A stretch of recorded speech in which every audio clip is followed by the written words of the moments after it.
Saudi अरब में तेल की बात तो अक्सर होती है, लेकिन पानी की बात अब ज्यादा जरूरी हो गई है। तेल के कारण सऊदी अरब अमीर है, पर पानी की प्यास यहाँ लगातार बढ़ती जा रही है। सितंबर 2011 में सऊदी में एक माइनिंग से जुड़े एक फर्म के उप प्रमुख मोहम्मद हानी ने कहा था कि यहाँ सोना है पर पानी नहीं है, और सोने की तरह पानी भी महंगा है। 16वीं सदी के कवि रहीम का वो दोहा सऊदी अरब पर इस मामले में फिट बैठता है। रहीमन पानी राखिए, बिन पानी सब सून। सऊदी तेल बेचकर बेशुमार कमाई कर रहा है, लेकिन इस कमाई का बड़ा हिस्सा समंदर के पानी को पीने लायक बनाने में लगाना पड़ रहा है। यहाँ न नदी है न झील, कुएं भी हैं तो तेल के, न कि पानी के कुएं कब के सूख गए।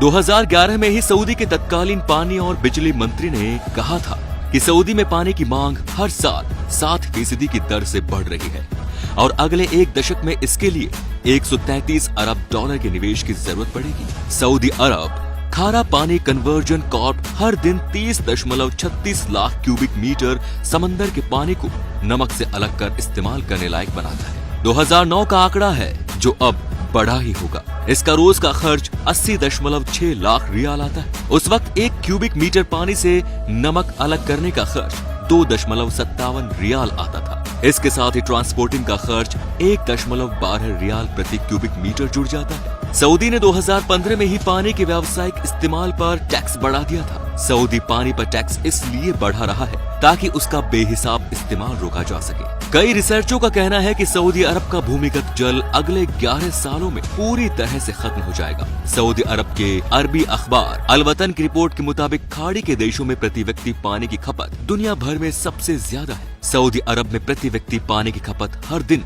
265 लीटर है, जो कि यूरोपियन यूनियन के देशों से दोगुनी है। सऊदी अरब में एक भी नदी या झील नहीं है। हजारों सालों से सऊदी के लोग पानी के लिए कुओं पर निर्भर रहे, लेकिन बढ़ती आबादी के कारण भूमिगत जल का दोहन बढ़ता गया और इसकी भरपाई प्राकृतिक रूप से नहीं हुई। धीरे धीरे कुओं की गहराई बढ़ती गई और वो वक्त भी आ गया जब सारे कुएं सूख गए। सऊदी में हर साल दिसंबर जनवरी में तूफान के साथ बारिश आती है, लेकिन ये 1 या 2 दिन ही होती है। सऊदी में मीठे पानी की विकराल समस्या है। सबसे पहले सऊदी में भूमिगत जल का इस्तेमाल किया गया, लेकिन ये नाकाम साबित हुआ। सऊदी ही नहीं बल्कि पूरे मध्य पूर्व में पानी बहुत कीमती है। पानी की कमी के कारण ही सऊदी ने गेहूं की खेती शुरू की थी, जो उसे बंद करनी पड़ी। सऊदी को अपने भविष्य को लेकर डर सताता है। 2010 में विकिलीक्स ने अमेरिका के एक गोपनीय दस्तावेज को सामने लाया था, जिसमें बताया गया था कि किंग अब्दुल्ला ने सऊदी की फूड कंपनियों से विदेशों में जमीन खरीदने के लिए कहा है ताकि वहां से पानी मिल सके।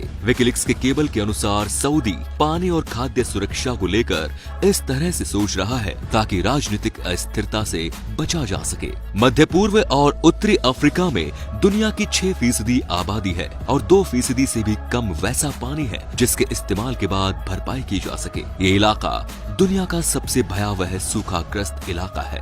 मध्य पूर्व और उत्तरी अफ्रीका के ज्यादातर देश पानी की मांग पूरी करने में खुद को अक्षम पा रहे हैं। विश्व बैंक के मुताबिक 2050 तक इन देशों में पानी की प्रति व्यक्ति उपलब्धता आधी हो जाएगी। बहरीन अपने उपलब्ध नवीनीकरण पानी के भंडार से 220% ज्यादा इस्तेमाल कर चुका है। सऊदी अरब 943% और कुवैत 2465% ज्यादा इस्तेमाल कर चुका है। पिछले 30 सालों में यूएई में प्रतिवर्ष वाटर टेबल में 1 मीटर की गिरावट आई है। विश्व बैंक का अनुमान है कि अगले 50 सालों में यूएई में मीठे पानी के स्रोत खत्म हो जाएंगे। समंदर के पानी से नमक को अलग करना एक विकल्प है। इस प्रक्रिया को डिसालिनेशन यानी विलवणीकरण कहा जाता है।